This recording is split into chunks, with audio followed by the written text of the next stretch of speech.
Bonjour monsieur. Bonjour à vous. Présentez-vous s'il vous plaît.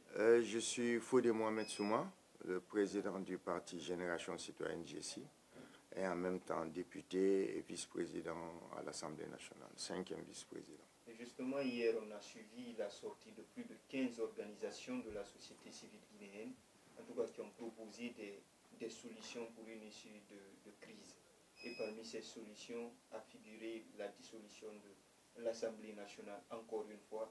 Aujourd'hui, c'est quoi votre réaction? Qu'est-ce que vous pouvez dire à ce sujet? Vous savez, je ne dirais pas qu'ils ont du retard à l'allumage, mais bon, comme on le dit souvent, mieux vaut tard que jamais. Donc, moi, toutes les initiatives, toutes les idées qui vont dans le sens vraiment de raffermir les liens entre Guinéens, d'opérer dans le sens de la concorde nationale, le mieux vivre ensemble, je suis partant. Et ça dépasse même le cadre de la dissolution de l'Assemblée comme ils l'ont demandé. Moi, je crois qu'il y a énormément de champs que nous devons prospecter, pour essayer de trouver des solutions. Tout le monde savait qu'il y aurait une crise post-électorale. Tout le monde savait qu'on allait avoir une élection émaillée d'incidents. On a même eu des cas de mort. Tout le monde le savait. Mais ici, on a l'habitude du médecin après la mort. On se réveille surpris en se demandant qu'est-ce qui se passe alors que tout le monde savait.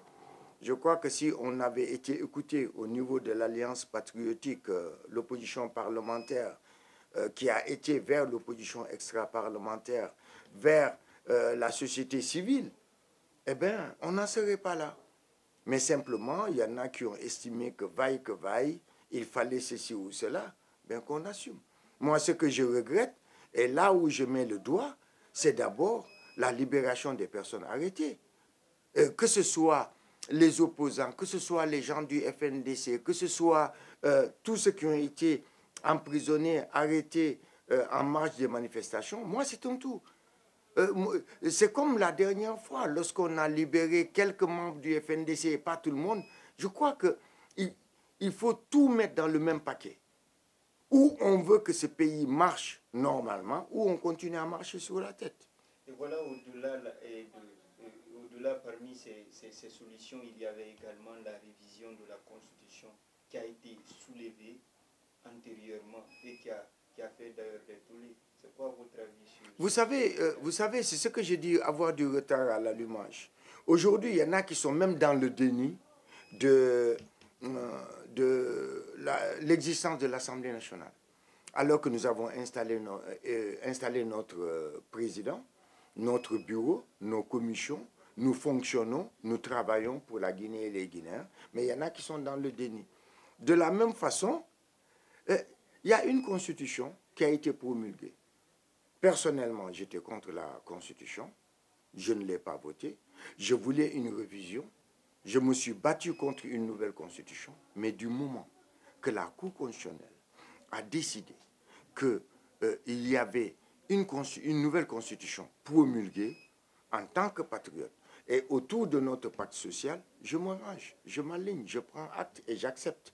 Je n'étais pas pour la candidature du président actuel Alpha Condé, mais du moment que sa candidature a été validée par la Cour constitutionnelle, il a participé au scrutin, je ne peux pas rester dans le déni. C'est pourquoi, lorsqu'il a été élu, eh bien, notre groupe parlementaire Alliance patriotique, on l'a félicité en lui donnant des recommandations.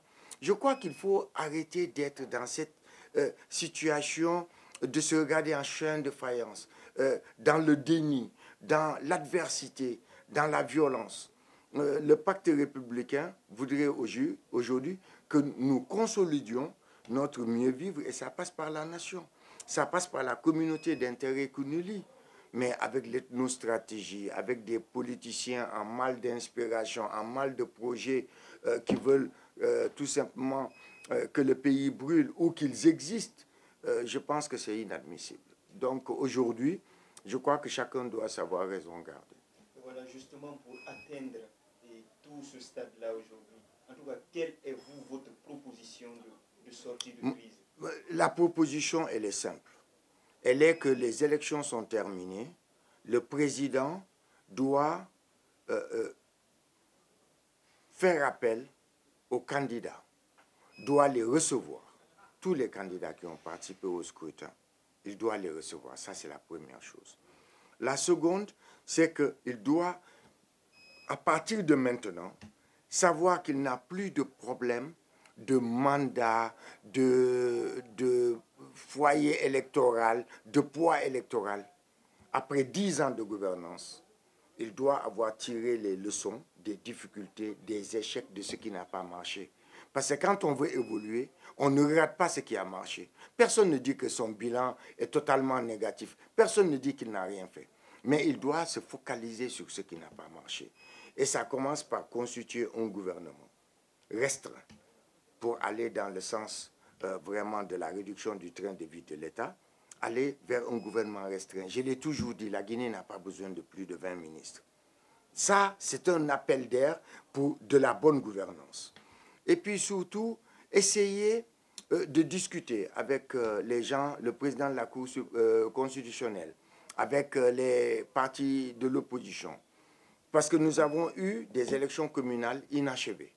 Se dire aujourd'hui que ça ne sert à rien de bricoler. On ne peut pas nommer des gens qui auraient dû être élus. C'est un autre boulevard à problème. Les partis politiques n'avaient pas à s'impliquer dans les communautaires, dans les élections communales communautaires. Mais l'UFDG et le RPG s'en sont appropriés. Donc aujourd'hui, qu'est-ce qu'il faut? C'est demander à la classe politique, aux institutions, de faire en sorte que les élections communales, là, qu'on laisse couler et qu'on les couple avec les législatives. Ainsi, le président Alpha Condé aurait 4 ans pour travailler. La Guinée resterait pendant 4 ans sans campagne électorale, c'est-à-dire qu'on se mette au travail, qu'on s'occupe des Guinéens. Moi, je pense que si il va vers cette option, en tout cas, nous, opposition parlementaire, nous ne nous opposerons pas parce qu'il y en a marre. Ça fait 10 ans que nous sommes toujours en campagne électorale permanente, que nous sommes dans des élections, dans des dates décalées, repoussées, annulées, alors que le calendrier électoral doit être figé. Aujourd'hui, vous allez au Sénégal, vous connaissez la date des prochaines élections législatives. Vous allez, je ne sais pas, en Côte d'Ivoire, vous connaissez la date de la prochaine présidentielle. Vous allez ailleurs, vous connaissez la date des prochaines municipales. Eh bien, il faut qu'on en arrive à avoir un calendrier sérieux, figé dans le temps, afin que les Guinéens puissent vaquer à leurs besoins.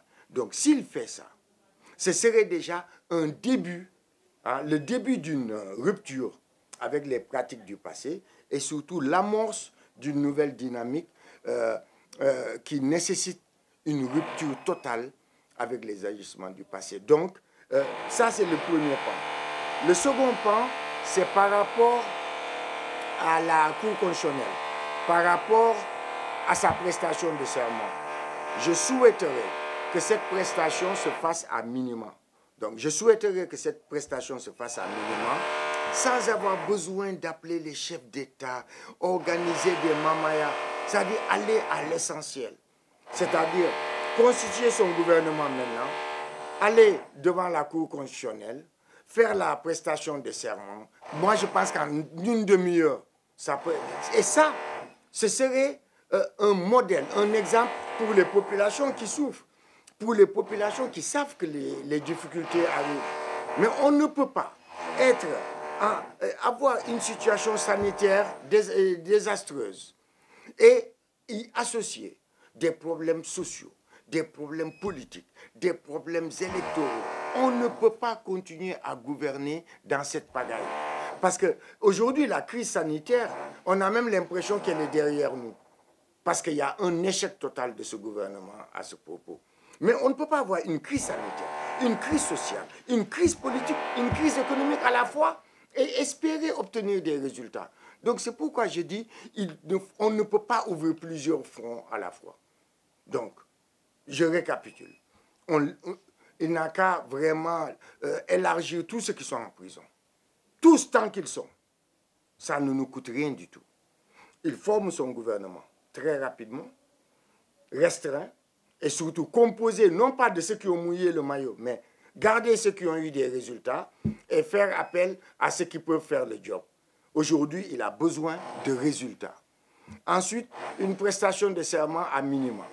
Et à partir de là, les Guinéens se diront, ah, voilà une nouvelle ère qui se profile à l'horizon. Ou bien, on va se dire, eh bien, c'est la même chose. On reprend les mêmes, on recommence. Et comme je l'ai toujours dit, quand on reprend les mêmes, on recommence, il ne faut pas s'attendre à un résultat différent. Donc si aujourd'hui le président, comme son discours prometteur, mais combien de discours a-t-il eu à faire à ce jour? Donc si ce discours est suivi des faits, je puis vous assurer que la Guinée va commencer à tourner la page à l'impunité, à la gabegie, à la corruption, à la violence gratuite, surtout à les pertes en vies humaines, vous voyez, des gamins de 11 ans, 12 ans, sans aucune ouverture d'enquête. Rien, c'est-à-dire que l'impunité est à ciel ouvert. Et dans n'importe quel pays, lorsque vous avez l'impunité à ciel ouvert, la gabegie, la violence gratuite, la corruption, etc., vous ne pouvez pas vous attendre à des résultats probants. Donc, tout ce qu'on fait là, c'est du bricolage. Allons à l'essentiel, et je crois que c'est ce qu'il aurait de mieux à faire, c'est-à-dire se poser la question, qu'est-ce que je veux faire de cette victoire? Parce que le tout n'est pas de gagner une élection, mais gouverner derrière. Avec qui? Comment? Moi, je pense que voilà les bonnes questions qu'il devrait se poser, et à partir de là, je crois qu'il pourra vraiment obtenir l'adhésion du plus grand nombre. On ne peut pas avoir l'adhésion de tous, mais la légalité va avec la légitimité, et en l'occurrence la légitimité populaire. Moi, je crois que s'il se comporte comme président de tous les Guinéens, à commencer par ceux qui n'ont pas voté pour lui, je crois que ça va apaiser la situation. Et comme j'ai eu à le dire, et ça ne fait pas plaisir, il faut respecter nos textes. On ne peut pas être président de tous les Guinéens et président d'un parti politique. Il y a suffisamment de cadres au RPG qui peuvent tenir cette boutique, qu'ils se sortent de là. Et puis, d'un point de vue personnel et familial, moi je dirais qu'il n'a pas besoin de tout ça. Je connais la vie.